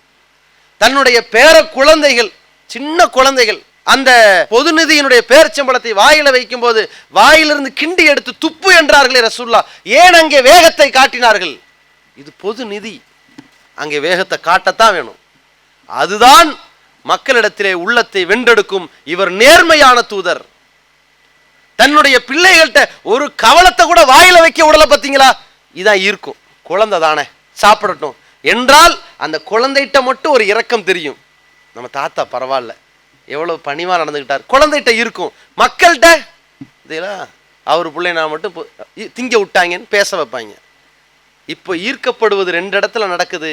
இங்கே அதிகமான மக்கள் ஈர்க்கப்படுவதுதான் முக்கியம். அதிகமான மக்கள் என்ன ஈர்க்கப்படுகிறது? நியாயத்தின்படி நியாயமாக நடந்தார்கள் என்று ஈர்க்கப்படனாதான் முக்கியம். அதுல பாருங்க, ஒழுக்கம் விஷயமாக கடுமை காட்ட வேண்டியதெல்லாம் ஒவ்வொன்றா இருக்கிறது. அதுல இணை வைப்பு, ஏகத்துவ விஷயம், தூதுத்துவம், பிதாத்தான விஷயம், அதே மாதிரி பொருளாதார சுரண்டல்களின் போது கடுமை காட்டணும். அதே போல ஒழுக்கம் சம்பந்தப்பட்ட விஷயம் வருகிற பொழுதும் அந்த இடத்துல அல்லாஹ் தன் ரோஷத்தின் காரணமாக மானக்கேடானவற்றில் வெளிப்படையானதையும் அந்தரங்கமானதையும் தடை செய்திருக்கின்றான். அப்படி இருக்கும் பொழுது அல்லாஹ்வுடைய ரோஷத்தில் கை வைக்கின்ற இந்த மானக்கேடான விஷயம் வருகிற பொழுது அதில் கடுமை காட்டணும். அதை எப்படி அல்லாஹ்வுடைய தூதர் அவர்கள் அன்னை ஆயிஷா ரலியல்லாஹு அன்ஹா அவர்களிடத்துல போறாங்க. அப்படி போகிற நேரத்தில் என்ன ஆகுது? ஆயிஷா ரலியல்லாஹு அன்ஹா சொன்னாங்க, நான் ஒரு ஆண் இளைஞனிடத்துல பேசி கொண்டிருந்தேன். நபிகளார் உள்ளே வந்தார்கள். தகையர வஜூஹு கஅன்னஹு கரிஹ. நபிகளார் இந்த பேச்சை வெறுப்பது போன்று முகம் மாறிவிட்டது. மூஞ்சிய பார்த்த உடனே தெரிஞ்சு போத்து ரசூல்லாவுக்கு இது பிடிக்கல, வெறுக்கிறாங்க ரசூல்லாண்டு. ஆயிஷா நாயகி சொல்றாங்க, நானாகவே ரசூல்லாட்ட சொன்னேன், அல்லாவின் தூதரே, இவர் என்னுடைய பால்குடி உறவின்படி என் சகோதரர் தான் அப்படின்னு. அப்ப ரசூல்லா எவ்வளவு கோவப்பட்டிருக்காங்க பார்த்தீங்களா? இந்த தனிமை எவ்வளவு வெறுத்திருக்காங்க பார்த்தீங்களா? அந்த ஒழுக்க ரீதியாக வரும் பொழுது அன்னை ஆயிஷா இருந்தாலும் ஷைத்தான் மோசக்காரன், அதற்காக ரசூல்லா கோவப்பட்டு நின்றார்கள். அப்ப ரசூல்லாட்ட ஆயிஷா நாயகி சொல்லும் போது உடனே ரசூல்லா பதில் சொன்னாங்க, இன்னமர் ரலாத்து மினல் மஜாத்தி. இந்த பால்குடி உறவு என்பது வயிறு நிறைய குழந்தை குடிச்சாதான் பால்குடி உறவு ஏற்படும். சும்மா குழந்தைய அழுகையை நிறுத்துவதற்காக வேண்டி பால் ஊட்டினால் அது கணக்கல்ல. வயிறார பால் அருந்தி இருந்தால் தான் கணக்கே. அப்படி நடந்த ஒரு உறவு தானா? அப்படித்தான் அவர் உன் பால்குடி உறவு சகோதரரா? உறுதிப்படுத்திக்க என்று ரசூல்லா சொன்னார்களே. இது எந்த இடம்? ஒழுக்க ரீதியான விஷயத்திலே கடுமை காட்டுகிற இடம். அங்கே கடுமை காட்டணும். நம்முடைய பிள்ளைகளோ நம்முடைய பிள்ளைகளுடைய நடத்தைகளிலோ ஒழுக்கக்கேடானது வருகிற பொழுது அதில் கடுமை காட்ட வேண்டும். அப்பொழுதுதான் பண்படுத்த முடியும். நாம் ஒழுக்க சீலர் என்கிற நிலையில் இருக்க முடியும். அதே போல மனித உரிமை மீறல் நடந்தால், யாருடைய பொருளாதாரம் பறிக்கப்பட்டால், யாருடைய உயிர் பறிக்கப்பட்டால், யாருடைய மான மரியாதை பறிக்கப்பட்டால், அந்த மனித உரிமை மீறலை செய்தவர்களை பார்த்து நாம கடுமை தான் காட்டணும், கோபத்தான் படணும். அதை அங்கீகரிக்க கூடாது. அதுல ரசூலுல்லாஹி ஸல்லல்லாஹு அலைஹி வஸல்லம் அப்படி கோபப்படத்தான் செய்தார்கள். எந்த அளவிற்கு நபிகளார் எங்க பணிவா கனிவா மென்மையா நடந்துக்கணுங்கிறதையும் காட்டி கொடுக்குறாங்க.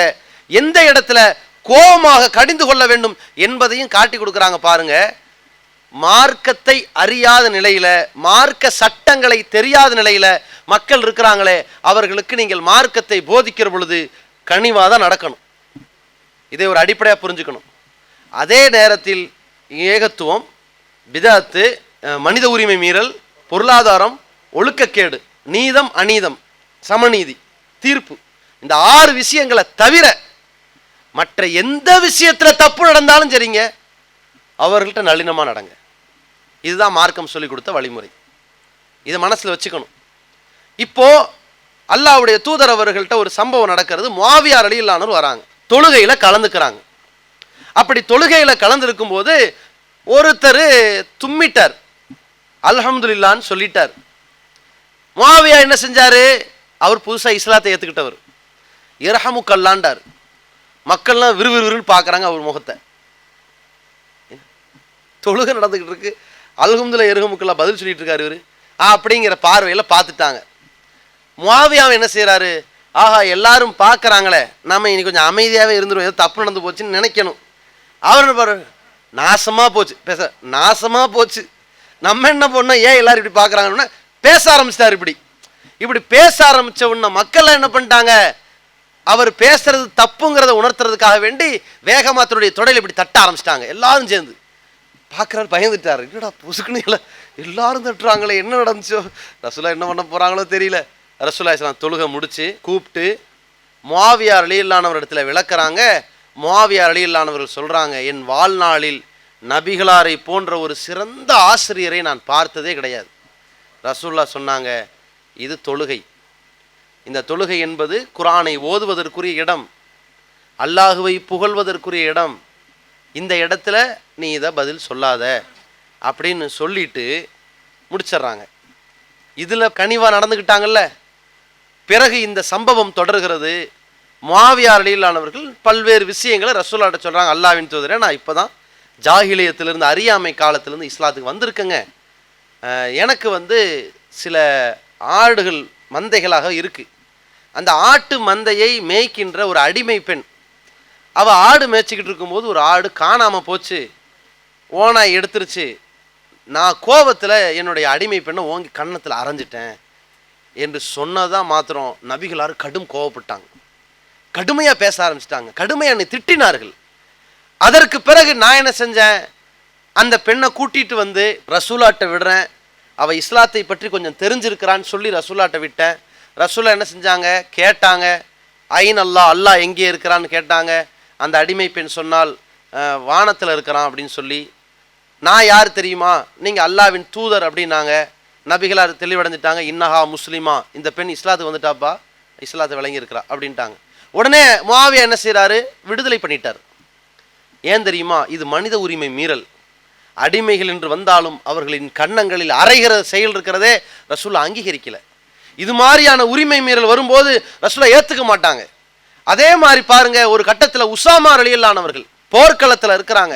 இதே சம்பவம் காலித் ரலியல்லாஹு அன்ஹு காலத்தில் நடக்குது. உசாமா காலித் ரெண்டு பேருமே என்ன செய்யறாங்கன்னா, போர்க்களத்தில் எதிரிகளை வீழ்த்துகிற நேரத்தில் உசாமா ரலியல்லாஹு அன்ஹு சொன்னாங்க, எதிரிகள் நம்மிடத்திலே மாட்டி இருக்கிற பொழுது, மோதுகிற பொழுது வீழ்த்தலாம், ஆனா நான் வீழ்த்துற நேரம் பார்த்து எதிரி ஒருத்தர் என்ன பண்ணிட்டான், லா இலாஹ இல்லல்லாஹ்ன்றான். உடனே உசாமா சொன்னாரு, அவர் லா இலாஹ இல்லல்லாஹ்னு சொன்னாரு, அவர் தன்னை காப்பாத்திக்கிறதுக்கு தானே சொல்லியிருப்பாரு என்று உள்நோக்கத்தை கற்பித்து இவர் கொன்னுட்டார். இதை ரசூலுல்லாஹ் சொன்ன உடனே நபி ஸல்லல்லாஹு அலைஹி வஸல்லம் அவர்கள் ரொம்ப ஆவேசப்பட்டு கோவப்பட்டு, அல்லாஹும்ம இன்னி பரியும் மிம்மா சன உசாமா, உசாமா செஞ்ச செயலை விட்டு நான் ஒதுங்கிறேன் இறைவா, அவர் செஞ்சதுக்கு எனக்கு எந்த சம்பந்தம் இல்லை இறைவா என்று சொல்லிவிட்டு உசாமாட்ட கேட்டாங்க, அல்லாஹ் ஷக்கத்த கல்பஹு, அவர் உள்ளத்தை பிளந்தா பார்த்த, அவர் பயத்தில் இஸ்லாத்துக்கு வந்தாரா அல்லது புரிஞ்சு வந்தாரா உனக்கு எப்படி தெரியும்? வெளிப்படையா பார்த்தா நம்ம சொல்லுவோம், வாளுக்கு இரையாக கூடாதுன்னு சொல்லியிருக்காருன்னு நினைக்கிறேன், நீ யார் அதை முடிவெடுக்கிறதுக்கு? அவ்வளவுதான். இதில் நபிகள் நாயகம் பல அணுகுமுறைகளை சொல்லித் தருகிறார்கள். அதிலே ஒன்று, ஏராளமான சட்டங்கள் அதிலிருந்து எடுக்கலாம். அதுல ஒன்று பாருங்க, மனித உரிமை மீறல் வரும் பொழுது அங்கே கொந்தளிப்பை தான் பதிவு செய்கிறார்கள். என்ன இருந்தாலும் நீங்க போர், அது அப்படிதான், முன்ன பின்ன நாலு நவுத்தா தான் போவான் என்று நியாயம் கற்பிக்கல. அதுல இன்னொரு முக்கியமான விஷயத்தை பாருங்க, உள்நோக்கத்தை கற்பிக்காமல் நம் வாழ்க்கை அமைய வேண்டும். யாருடைய குறைகளையும் ஆராய்ஞ்சிடக்கூடாது, கண்டுபிடிக்க அலையக்கூடாது, தெரிந்தால் கண்டுக்காம இருக்கக்கூடாது. இதுதான் அடிப்படை. இதுல ரசூலுல்லாஹி ஸல்லல்லாஹு அலைஹி வஸல்லம் காட்டி தந்தன, அவன் இந்த நோக்கத்துக்கு தான் அதை செஞ்சான், அந்த நோக்கத்துக்கு தான் இதை செஞ்சிருப்பான் என்று நீ முடிவெடுக்காத. உனக்கு தெரியுமா, உள்ளத்தை பிளந்து பார்க்கிற ஆற்றல் உனக்கு இருக்கிறதா? எந்த அளவிற்கு காலித் ரலியல்லாஹு அன்ஹு அவர்களை பற்றி ரசூலுல்லாஹ் என்ன சொன்னாங்க, சைஃபு மின் சுயூஃபில்லா, அல்லாஹ்வின் வாள்களில் ஒரு போர் வாள்னாங்க. போர் வாள்னு சொன்னா அல்லாஹ்வுடைய போர் வாள்னா அவர் தப்பே செய்ய மாட்டாரா? செய்தாரே. காலித் ரலியல்லாஹு அன்ஹு அவர்கள் இதே போன்று போர்க்களத்தில் எதிரியை வீழ்த்துற நேரத்தில் எதிரி என்ன சொன்னாரு, நான் இஸ்லாத்தை ஏற்றுக்கொள்கிறேன்ங்கிற மாதிரி லா இலாஹ இல்லல்லாஹ்னு சொல்லி ஏத்துக்காம சாபீன் ஆகிக் கொள்கிறேன்கிறார். சாபீனா என்ன, இறைவனுக்கு இணை இல்லை, ஒரே இறைவன் தான் அப்படின்ட்டாரு. அது முடிஞ்சு போச்சுதான். கடவுள் ஒருவன் ஏத்துக்கிறார்ல, மொத்தத்தில் அவர் சாவி நாயிக்கிறேங்கிறாரு. அது பிடிக்காம காலித் அவர்கள் கொலை செய்யறாங்க. இல்ல நீ லா இலாஹ இல்லல்லாஹ் ஏத்துக்கலன்னு கொலை செய்யறாங்க.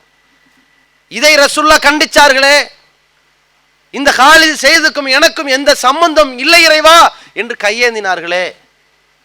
எதற்காக? மனித உரிமை மீறல் வருகிற பொழுது ரசூலுல்லா தன் கோபத்தை பதிவு செய்வார்கள். அபு மஸ்ஊத் ரலியல்லாஹு அவர்கள் ஒரு கட்டத்தில் தன்னுடைய அடிமையை போட்டு கடுமையான முறையில் அடிச்சுக்கிட்டு இருக்கிறாங்க போல. பின்னாடி இப்படி ரசூலுல்லா போறாங்க, பார்த்துட்டாங்க.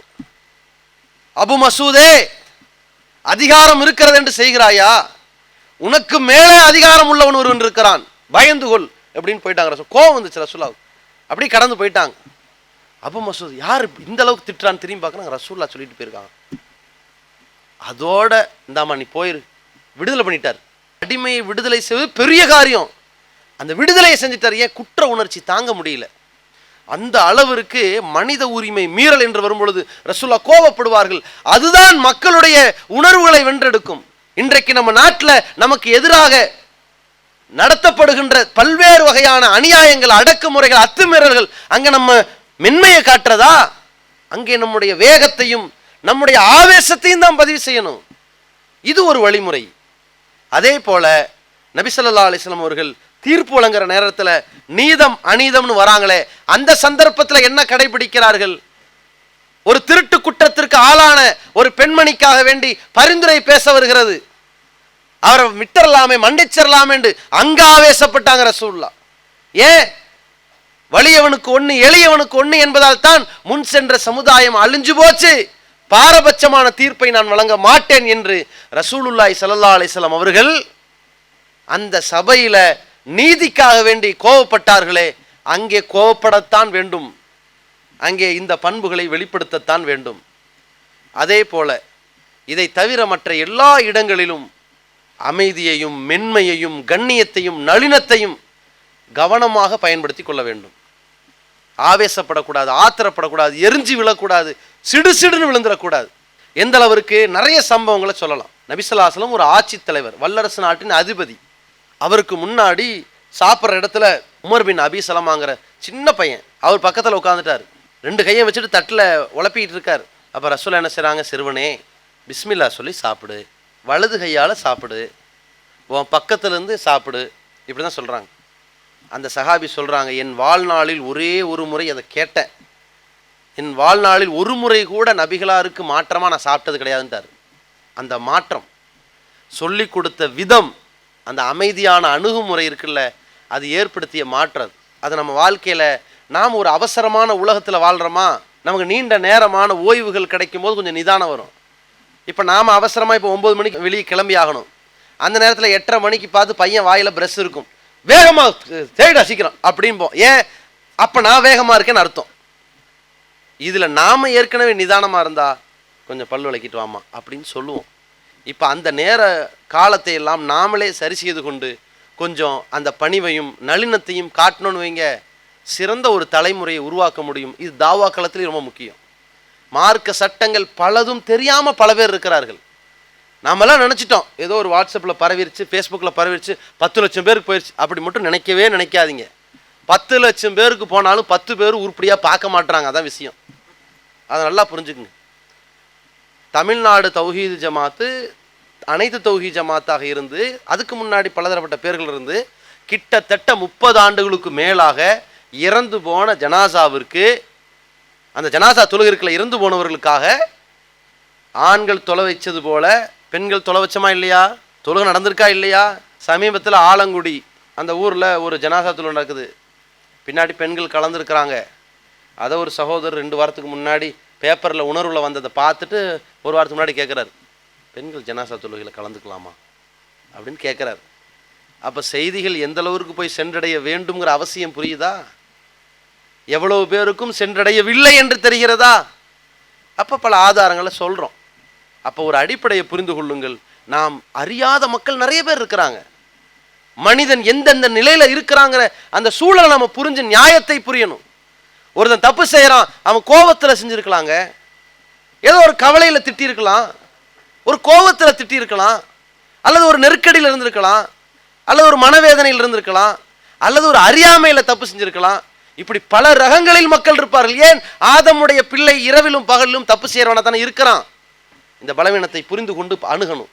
ஒரு கட்டத்தில் பாருங்க, நபி ஸல்லல்லாஹு அலைஹி வஸல்லம் காலத்துல பள்ளிவாசல ஒருத்தர் சிறுநீர் கழிச்சிட்டாரு. கழிச்சுக்கிட்டு இருக்கும்போது விரட்டுறாங்க. ரசூலுல்லாஹ் நிறுத்துங்க, இப்போ கழித்து கொண்டிருக்கும்போது விரட்டக்கூடாது, அது பாதிப்பு நமக்கு தான். அப்போ கழிச்சு முடிச்ச பிறகு கூப்பிட்டு, இது பள்ளிவாசன்னு உங்களுக்கு தெரியுமான்னு கேட்டாங்க. ஏன்? அவர் தெரிஞ்சுதான் செய்கிறாரா, தெரியாம செய்கிறாருன்னு தெரியணும் நமக்கு. அதுக்கப்புறம் தான் என் பள்ளிவாசலே தெரியும் அவருக்கு. நம்ம கேட்குற விதம், ஐயோ அறிவில்லை, பள்ளிவாசலில் போய் சிறுநீர் கழிக்கிற, அவருக்கு தெரியாதே. ரசூலுல்லாஹ் என்ன கேட்குறாங்க, இது பள்ளிவாசல்னு உனக்கு தெரியுமா? தெரியாது. அப்புறம் ரசூலுல்லாஹ் புரிய வைக்கிறாங்க, இது பள்ளிவாசல், இது இறை நினைவுக்குரிய இடம், இங்கே இதெல்லாம் செய்யக்கூடாது அப்படின்னு சொல்லிட்டு தண்ணி எடுத்து சுத்தம் பண்ண சொன்னாங்களே. இந்த அணுகுமுறை எதை குறிக்கிறது? அப்போ அவர் யாரு? இது பள்ளின்னு கூட தெரியாமல் தான் அவர் யார்? அவர் முஸ்லீம் அல்லாதவர் தானே. அப்போ எடுத்துரைத்த அணுகுமுறை விதம் இருக்கிறதே, அதை பாருங்கள். மனித உரிமை மீறல் இல்லை, இணை வைப்பு இல்லை, ஒழுக்கக்கேடு இல்லை, இதெல்லாம் பார்த்துட்டு இதை தாண்டி மற்ற மார்க்க சட்டங்கள் மாதிரி இருக்குதா, நியாயமா நளினமாக புரிய வைக்கணும். அப்படி மக்களை அன்பால் அரவணைப்பால் நம்ம வென்றெடுக்கணும். அதே போல இன்னொரு இடத்துல பாருங்க, நபிகள் நாயகம் ஸல்லல்லாஹு அலைஹி வஸல்லம் அவர்கள் யார் மேலே கோவப்படுறதுல அல்லது யார் மேலே நியாயமாக அவர்களுக்கு புத்திமதி சொல்றதுல உண்மை நிலையை உணர்ந்து நடந்துக்குவாங்க. உதாரணத்திற்கு, தன்னுடைய மனைவி ஆயிஷா நாயகி அவங்க வீட்டில் இருக்கும் பொழுது இன்னொரு மனைவி வீட்டில் இருந்து ஒரு உணவு பாத்திரத்தோடு வந்துருச்சு, தட்டு. வந்த வேகத்தில் ஆயிஷா நாயகி தூக்கி எறிஞ்சிட்டாங்க, துண்டு துண்டாக உடஞ்சி போச்செல்லாம். ரசூலுல்லாஹ் கோவப்பட்டாங்களா? அது எப்படி நீ உணவை கீழே கொட்டலாம், வீண் விரயம் செய்வது ஹராம் சொன்னாங்களா? பொருளை உடைக்கலாமா, இதற்கு அல்லாஹ்ட்ட பதில் சொல்லி ஆகணும் பயான் பேசினாங்களா? அமைதியாக போய் உடஞ்ச துண்டையெல்லாம் எடுத்து வச்சு ஓரமாக வச்சுட்டு அதை விட ஒரு நல்ல பொருளை எடுத்து திருப்பி கொடுத்து அனுப்புனாங்களே. ஏன்? நியாயத்தை உணர்ந்தார்கள். கரெக்ட், இவங்க ரோசப்படுறதுல ஒரு நியாயம் இருக்கு. இந்த மனைவியுடைய ஹக்கில் இருக்கிற நேரத்தில் இன்னொரு மனைவி இருந்து வருதா, யார் தான் ஏற்றுக்குவா என்று நாமளே உணர்றோம். பாருங்க, இந்த உணர்வோடு நீங்கள் நடந்து பாருங்க. இப்போ ஒரு குடும்பத்தில் ஒரு சண்டை வருது, மனைவியோ தாயோ கோவமா பேசிட்டாங்கன்னா பேசுனதை வச்சு நாம கண்டிக்க கூடாது. ஏதோ ஒரு பாதிப்பு ஏற்பட்டிருக்குது, அந்த பாதிப்புனால கோவமா பேசிட்டாங்க, அந்த பாதிப்பு என்னன்னு கண்டறிஞ்சிட்டு அதை சரி செஞ்சுட்டு, சரி இந்த மாதிரி பாதிப்புல நீ இந்த அளவு கோவப்படக்கூடாது என்று புரிய வைக்கணும். இதுதான் குடும்பத்தையும் சரியாக்கும், சமூகத்தையும் சரியாக்கும். சில இடத்துல பொது சபைகளில் சண்டை நடக்கும், தகராறு நடக்கும், கெட்ட வார்த்தையெல்லாம் பேசிடுவாங்க, அதுக்காக வேண்டி பெரிய தகராறு நடந்துக்கிட்டு இருக்கும். அவன் பேசுறது காரணம் யாரு அது தெரியாது, மக்கள் பார்க்க மாட்டாங்க. அதை சரி செய்து விட்டு, இருந்தால் நீ இப்படி பேசக்கூடாதுப்பா, இதையும் சரி செய்யணும். உண்மை நிலையை உணர்ந்து கொண்டு நம்முடைய அணுகுமுறை அமைக்கணும். அதே மாதிரி நபிகள் நாயகம் ஸல்லல்லாஹு அலைஹி வஸல்லம் அவர்கள் காலத்தில் கிராமவாசி என்ன செய்கிறாரு, நோன்பு காலத்தில் தன் மனைவியோடு இணைந்து விட்டு வேதனைப்பட்டு வருகிறார். நோன்பாளியாக இருந்து நான் மனைவியோடு இல்லறத்தில் ஈடுபட்டேன், ரசூலாட்ட வராங்க. ரசூலா என்ன செய்கிறாங்க, நோன்பாளியாக இருந்துட்டு உனக்கு எவ்வளவு துணிச்சல் இருக்கும் தெரியாது உனக்கு? அவர் தெரியும், ஏதோ ஆசைப்பட்டாரு, தவறு செஞ்சிட்டாரு, அவர் வேதனைப்பட்டு தானே வராரு. தன் மனைவியோடு இணைந்த ஒரு குற்ற உணர்வாகவே வராரு. நாசமா போச்சே, நோன்பு வேளையில் இப்படி ஆயிடுச்சேன்னு வந்தார். இப்போ ரசூலா என்ன செஞ்சாங்க, இங்கே வாப்பா, உனக்கு தொடர்ச்சியாக 60 நாள் நோன்பு வைக்க முடியுமா கேட்குறாங்க. 2 மாதம் 2 மாதம் நீ நோன்பு வைக்க முடியுமா? முடியாது. அவர் ஒரு நோன்பு, இந்த 30 நோன்புலையே அவருக்கு தாக்கு பிடிக்கணும், 2 மாதம் எப்படி முடியும்? அப்புறம் கேட்குறாங்க, 60 ஏழைக்கு சாப்பாடு கொடுக்க முடியுமா? தாக்கத்து இல்லை. அப்போ என்ன செய்யறது? அப்போ ரசூலுல்லாஹி ஸல்லல்லாஹு அலைஹி வஸல்லம் அவர்கள் ஒரு பேரிச்சம்பழ குவியல் கொண்டு வரப்படுது, இதை உங்களுடைய ஊரில் இருக்கிற ஏழைகளுக்கெல்லாம் கொடுத்துருப்பான்னாங்க. அவர் சொன்னார், என் ஊரில் நான் இருக்கிற பகுதியில் என்னை விட பெரிய ஏழை யாருமே இல்லைன்னு. அப்போ ரசூலை எந்த இடத்துலையாவது செஞ்சதையும் செஞ்சுட்டு சன்மானமா செஞ்சது பாருங்க, இந்த ஒரு ஜாடமாடையோ ஒரு கேலி கிண்டலோ இல்லாமல் ரசூலை அதற்கு பிறகுதான் சிரிச்சிட்டு கையில் கொடுத்து அனுப்புனாங்க. அப்போ அந்த அளவிற்கு அறியாமை, இதில் கோவப்படலை. இந்த மாதிரி ஒரு நிலை நம்மள்ட்ட இருக்கணும். ஒரு கட்டத்தில் ரசூலுல்லாஹி ஸல்லல்லாஹு அலைஹி வஸல்லம் தொழுது முடிக்கிறாங்க. ஒரு சஹாபி என்ன பண்ணியிருக்காரு தெரியுமா, ஜமாத்தில் சேரணும்னு ஆர்வம். சில பேர் தப்பு பண்ணுவாங்க ஆர்வ கோளாறுல. அந்த ஆர்வ கோளாறுல தப்பு பண்ணுறோம்னா ஆர்வத்தை தூண்டுற மாதிரி நடக்கணுமே தவிர அதுக்கப்புறம் பள்ளிக்கே வரக்கூடாதுங்கிற மாதிரி ஆக்கிடக்கூடாது. ஆர்வ கோளாறுல தப்பு பண்ணிட்டாரு. என்ன பண்ணார் தெரியுமா, இப்போ நம்ம ஜமாத்தில் சேரணும், எல்லாரும் ருக்குல் இருக்கிறாங்க, நாம் வாசப்படியில் ருக்குல குனிஞ்சிருவோம், குனிஞ்சுக்கிட்டே போய் ஜாயின் ஆனோம்னா ருக்கு, போகிறதுக்குள்ளே எழுந்திரிச்சிட்டாங்கன்னா கிடைக்காது அப்படின்னு அவர் பண்ணிட்டார். ரசூலுல்லாஹ்க்கு தெரிஞ்சு போச்சு. ரசூலுல்லாஹ் என்ன பண்ணாங்க, ஜாதக்கல்லாஹ் ஹிர்சன், எப்பா நீ இதை செஞ்சு அல்லாஹ் உன் பேர் ஆவலை அதிகரிக்கட்டும், இப்படி தான் இருக்கணும், ஆனால் இந்த மாதிரி செஞ்சுக்காத. அதாவது சொன்னதும் கரெக்டாகவும் அதை நளினமாக. அப்போ அந்த சகாபி எப்படி புரிஞ்சுக்குவார், நம்மளை ரசூலை இழிவுபடுத்தலை நினைப்பாங்களா இல்லையா, குத்தி காட்டில் நினைப்பாங்களா இல்லையா, அது மாதிரி அந்த அணுகுமுறை இருக்கணும். அதே போல் நபிகள் நாயகம் ஸல்லல்லாஹு அலைஹி வஸல்லம் அவர்கள் எல்லா கட்டங்கள்லையுமே இது மாதிரியான ஒரு அமைதியான நளினமான மென்மையான போக்கை தான் அனைத்து விஷயத்திலையும் கடைபிடிச்சிருக்கிறாங்க. இதை நாம் கடைபிடிக்கணும். நான் சொன்ன அந்த 6 அம்சங்களில் மட்டும்தான் அதில் மக்களிடம் கடுமையை காட்டணும், அதை புரிய வைக்கிற இடத்துல நளினமாக நடக்கணும். இந்த விஷயங்களை பொறுத்த வரைக்கும் மக்கள் தப்பு செய்வாங்க, அதை பொது உரைகளில் பேசும்போது கூட கடுமை காட்டாமல் நியாயமான முறையில் வென்றெடுக்கிற முறையில் பேசணும், அதை மனசில் பதிவு செய்யணும். இப்போது ப்ராக்டிக்கலான ஒரு பழக்கம், இப்போ மக்கள்கிட்ட இது மாதிரியான விஷயத்தை தியரியாக நம்ம கேட்குறது முக்கியம் இல்லை, ப்ராக்டிக்கலாக கொண்டு வரணும். இது எங்கே கடுமை காட்டுறது, எங்கே புரிய வைக்கிறது, எங்கே நளினமாக இருக்கிறது, இது பழகிறதுக்கு நம்ம என்ன செய்கிறது? அதற்கு ஒரே ஒரு வழி என்ன தெரியுமா, 5 வேளை தொழுகையை ஜமாத்தோடு தொழுகணும். அதுதான் வழி. மக்களோட பழகணும், மக்களோட ஒன்றரை கலக்கணும். அதற்கு மார்க்கம் ஏற்படுத்திய வழிமுறை மாதிரி உலகத்தில் எதுலையுமே கிடையாது. 5 வேளை பள்ளிக்கு போய் பாருங்க, அல்லாஹ்வுடைய தூதர் அவர்கள் எந்த அளவுக்கு அழகாக சொன்னார்கள். ஜமாத்து தொழுகையை விட்டவன் நயவஞ்சகனின் அறிகுறியது. ஒரு நாள் சுபு தொழுகை தொழுது நடத்தி விட்டு ரசூலுல்லாஹி ஸல்லல்லாஹு அலைஹி வஸல்லம் கேட்குறாங்க, ஷாஹிதுன் ஃபுலான், அவர் தொலை வந்தாரா? உடனே சஹாபாக்கள் சொல்கிறாங்க, லா யா ரசூலுல்லாஹ், வரல. ஷாஹிதுன் ஃபுலான், அவர் தொலை வந்தாரா? இல்லை. உடனே ரசூலுல்லாஹ் சொல்கிறாங்க, இன்ன ஹாத்தைனி ஸலாத்தைனி அஸ்கலு ஸலவாத்தி அலல் முனாஃபிகீன், இந்த 2 தொழுகை தான் நயவஞ்சகர்களுக்கு ரொம்ப கஷ்டமான தொழுகைனாங்க, ஃபஜ்ர் இஷாவும்.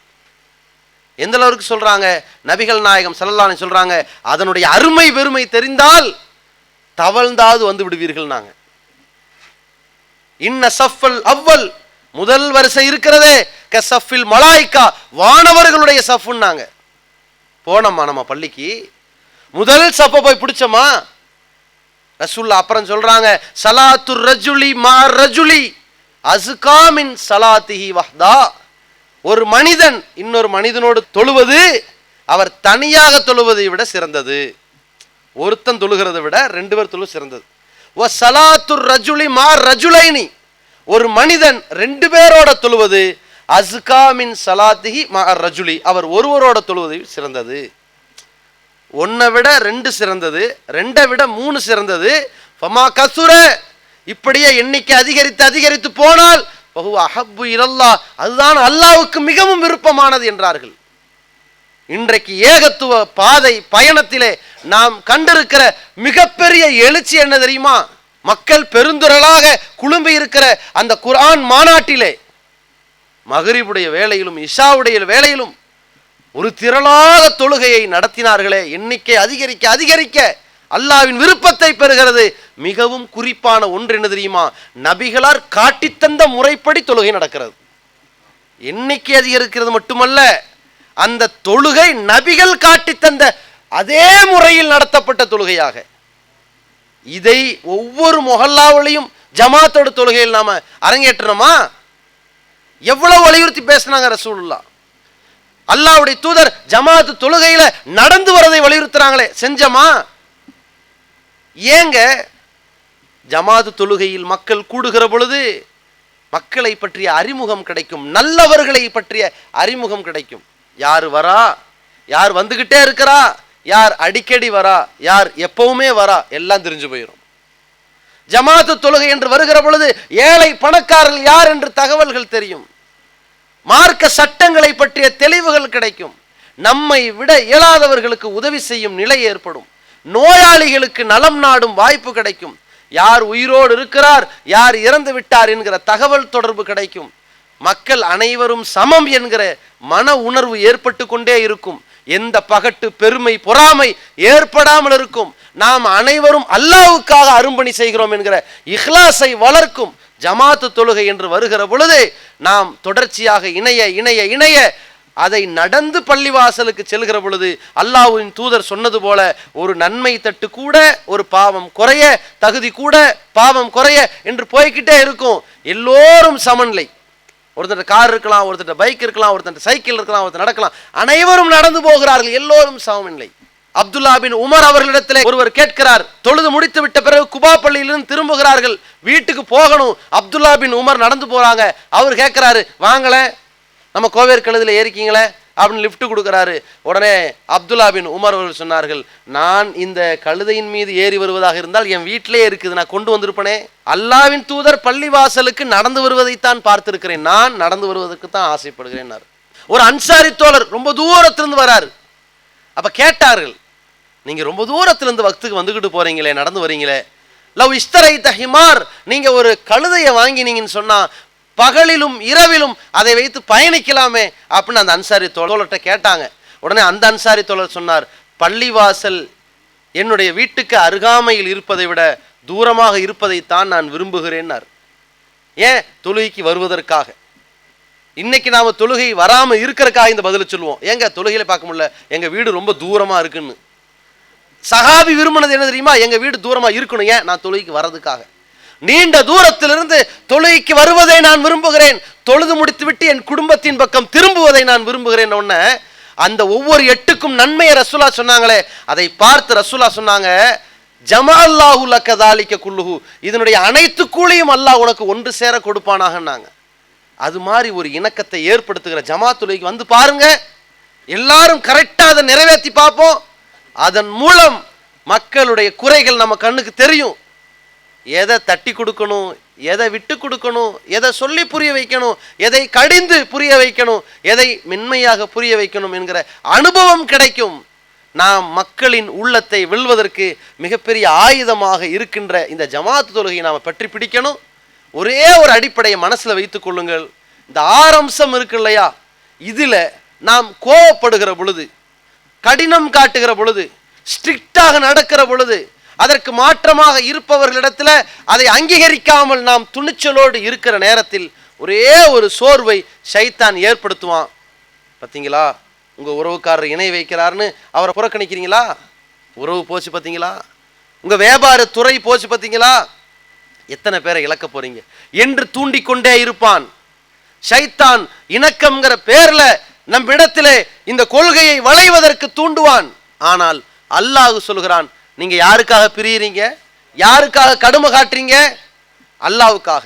அல்லாஹ் குர்ஆனிலே குறிப்பிடுகிறான், அஸல்லாஹு அயஜஅல பைனக்கும் வ பைனல்லதீன ஆதைத்தும் மின்ஹும், நீங்கள் யாரை பகைத்து கொண்டீர்களோ அவர்களுக்கும் உங்களுக்கும் மத்தியிலே மவத்தா, இணக்கத்தை, இரக்கத்தை அல்லாஹ் ஏற்படுத்துவான். தொடக்கத்துல தான் எதிர்ப்பு, அப்புறம் இணைப்பு. ஆரம்பத்தில் நீங்க சுட்டி காட்டுவீங்களே, அப்ப எதிர்ப்பா தெரியும்.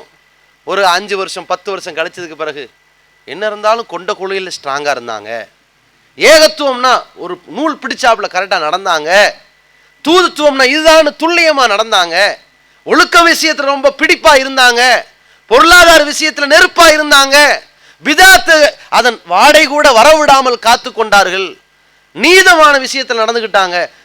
என்ன இருந்தாலும் இவங்க கரெக்டு தான், நாம ஏன் அந்த கொள்கையை புறக்கணிக்கணும், நாம ஏன் அவர்களை வெறுக்கணும், வெறுக்கிற அளவுக்கு இங்க என்ன தப்பு பண்ணாங்க என்று நம்மை பார்த்து ஈர்க்கப்படுகிற மக்களாக அல்லாஹ் மக்களை மாத்த போறான். நம்ம ஏன் கவலைப்படணும்? நாம் மக்களுடைய உள்ளங்களை வென்றெடுப்பது என்பது அல்லாஹ்வின் தூதர் காட்டி தந்த முறைப்படி அது அமைய வேண்டும். அப்படி நன்மையை ஏவி தீமையை தடுக்கின்ற நன்மக்களாக எல்லாம் வல்ல அல்லாஹ் ரப்புல் ஆலமீன் நம்மை ஆக்கி அருள்வானாக. வாஹிர் தவானா அல்ஹம்துலில்லாஹி ரப்பில் ஆலமீன். அஸ்ஸலாமு அலைக்கும் வரஹ்மத்துல்லாஹி வபரகாத்துஹு.